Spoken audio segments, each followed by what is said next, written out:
আসসালামু আলাইকুম। আজ আপনাদেরকে দেখাবো এক শতবর্ষ জমিদার বাড়ি, অবস্থান চুয়াডাঙ্গা জেলার দর্শনা থানায়। চলুন শতবর্ষ এই বাড়িটি আপনাদেরকে ঘুরিয়ে দেখানোর চেষ্টা করি এবং এর কিছু ইতিহাস আপনাদেরকে জানাই। পুরো ভিডিও জুড়ে আমি আপনাদের সাথে আছি আফ্রিকি। এই বাড়িটি এখন একেবারে পরিত্যক্ত অবস্থায় আছে, চারিদিকে ভয়ঙ্কর শুনশান নীরবতা। এই বাড়ির একটি অংশে আমরা বসবাস করি।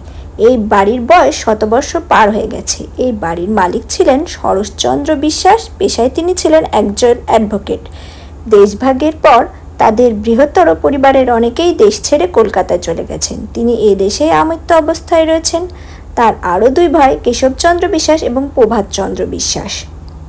বিনিময় সূত্রে এই পরিত্যক্ত জমিদার বাড়ির একটি অংশের মালিকানা প্রাপ্ত হন আমাদের পূর্বপুরুষরা। কেশবচন্দ্রের পুত্র বাটুলচন্দ্র বিশ্বাস বিনিময় পর্ব দেখভাল করতেন।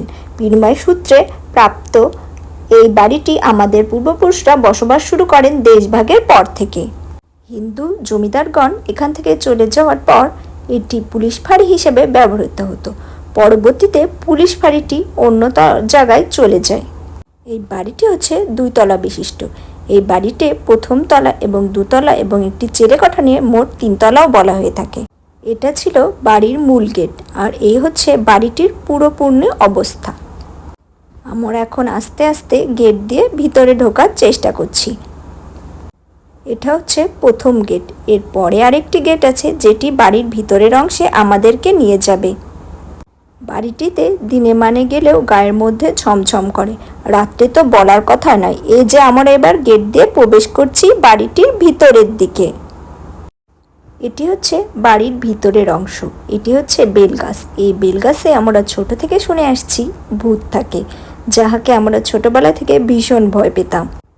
দুপুরে কিংবা বিকালে সকালে সবাই যেতে ভয় পেত, এখানে খেলা করতেও ভয় পেত সবাই।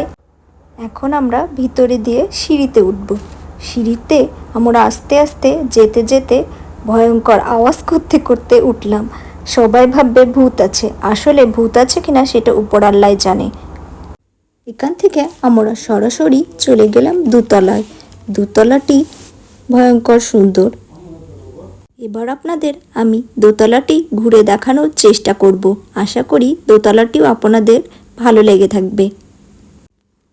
সিঁড়ির পাশ বেয়ে বাঁ দিকে ছিল ছাদখোলা একটি বারান্দা, যেটি অনেকই সুন্দর। ছাদখোলা বারান্দা দিয়ে পরিবেশটা সুন্দর ছিল। এবার এখানে ছিল 3টি রুম। প্রথম রুমটিতে ভয়ানক অবস্থা ছিল, যেটি দেখতেই আপনারা পাচ্ছেন ভয়ানক মতো অবস্থা।